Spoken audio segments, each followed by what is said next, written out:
In Washington state alone, we lose over 300,000 acres each year to invasive weeds. That's 822 acres a day, or a half an acre a minute. Oil spills can be cleaned up, but biological pollution lasts forever. That's why early detection is so important. One of the most serious impacts to wetlands, and second only to development, is the impact felt by the invasion of purple loosestrife and its cousin, hairy willow herb.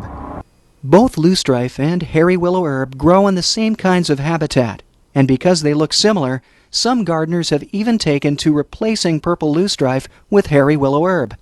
This is a big mistake, because along with similar kinds of purple flowers, they also share the same invasive behavior. Although hairy willow herb is not nearly as big of an issue in the U.S. at this time, we need to be watchful for any sign of hairy willow herb invasion, as well as purple loosestrife, so that they can be removed immediately. Waterfowl will actually avoid wetlands with loosestrife in it. And one of the most common remarks about wetlands infested with this destructive invader is how quiet the area is without wildlife. In the U.S., nearly 300,000 acres of wetlands are lost each year to the spread of purple loosestrife. And when you see the kind of destruction that a plant like loosestrife can do, you'll see how quickly this pretty purple plant becomes a pretty noxious nightmare.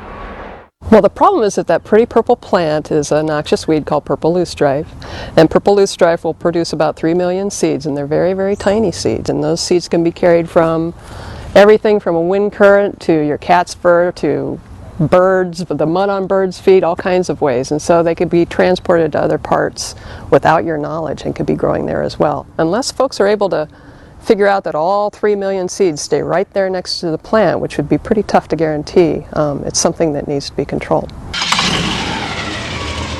One of the most effective methods of control is to remove the flowers by hand. It's labor intensive, but in some situations, this is the only option of keeping it in check.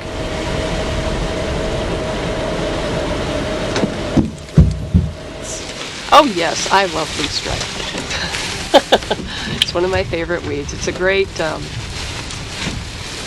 ornamental weed to introduce the concept of ornamental plants getting out of hand.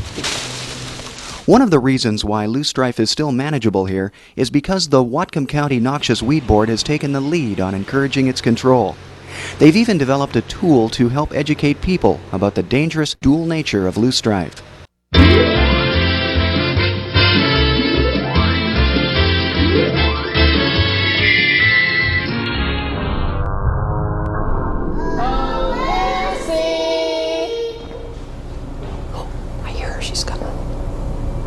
Lucy Loosestrife makes an appearance at functions and events throughout the county and is a big hit with kids as well as adults. Bye.